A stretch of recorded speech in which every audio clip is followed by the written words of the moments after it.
ഇന്ന് രാവിലെ നല്ല പൊരിഞ്ഞ വെയിലായിരുന്നു കേട്ടോ. പെട്ടെന്ന് തന്നെ കേട്ടോ ക്ലൈമറ്റ് മാറിയത്. ഇടിച്ചു കുത്തി പെയ്യുന്ന ഒരു മഴ കേട്ടോ പെയ്തു. എന്നാലോ ഈ മഴ കണ്ടപ്പോൾ ഞാൻ വിചാരിച്ചു ഇനി വെയിലേ വരൂലെന്ന്. അങ്ങനെ തോന്നിപ്പിക്കുന്ന കാറ്റോട് കൂടിയ വലിയൊരു മഴയായിരുന്നേ. പിന്നെ പതിപോലെ മഴ കണ്ടാൽ നമ്മളെ വിടൂലല്ലോ. കുറച്ചു നേരം മഴയൊക്കെ ഒന്ന് ആസ്വദിച്ചു. അടുക്കളയിൽ കുറച്ച് പാത്രങ്ങൾ കഴുകാനുണ്ടായിരുന്നേ. ചോറും വെന്തിട്ടുണ്ട് കേട്ടോ. ഇനി കറി മാത്രം നമുക്ക് ഉണ്ടാക്കിയാൽ മതിയേ. അപ്പോഴൊക്കെ മഴ ഇങ്ങനെ തകർത്ത് പെയ്തുകൊണ്ടിരിക്കുകയാണ് കേട്ടോ. ഒരു രക്ഷയില്ലാത്തൊരു കാറ്റും മഴയാണ്. ഇനി നമുക്ക് ഉണങ്ങിയ കുറച്ച് തുണികൾ മടക്കി വെക്കാനുണ്ട് കേട്ടോ. അതൊക്കെ ഓരോ സെക്ഷനായിട്ട് മടക്കി എടുത്തിട്ടുണ്ടേ. പിന്നെ നേരെ അടുക്കളയ്ക്ക് പോയിട്ട് ഞാൻ കഴുകാനുള്ള പാത്രങ്ങളൊക്കെ ഒന്ന് കഴുകി, സിങ്കൊക്കെ ഒന്ന് ക്ലീനാക്കി, ഫുള്ളൊന്ന് ക്ലീനാക്കി ഇട്ടു. രാവിലെ ഫുൾ അടിച്ച് വാരി തുടച്ചിട്ട സ്ഥലമാണ് കേട്ടോ. പിള്ളേർ കളിച്ചു കഴിഞ്ഞപ്പോൾ തന്നെ ഇങ്ങനെയായി. പിന്നെ ഒന്ന് ഞാൻ ക്ലീൻ ആക്കി ഇടാന്ന് വിചാരിച്ചു കേട്ടോ. അപ്പോഴേക്കും മഴ മാറിയിട്ട് നല്ല വെയിലും വന്നേ. ഇന്നലക്ക് വെച്ച കുറച്ച് തുണികൾ വെയിലത്തിടാനുണ്ട് കേട്ടോ. പക്ഷെ ഇടാനൊരു പേടി. പെട്ടെന്നാണ് കേട്ടോ മഴ പെയ്യുന്നത്.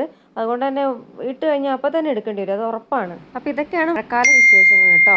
അപ്പോൾ എൻ്റെ വീഡിയോസ് ഒക്കെ ഇഷ്ടപ്പെടുവാണെങ്കിൽ ഒന്ന് സബ്സ്ക്രൈബ് ചെയ്യണേ. എന്നാൽ ശരി, പോയി വരാം.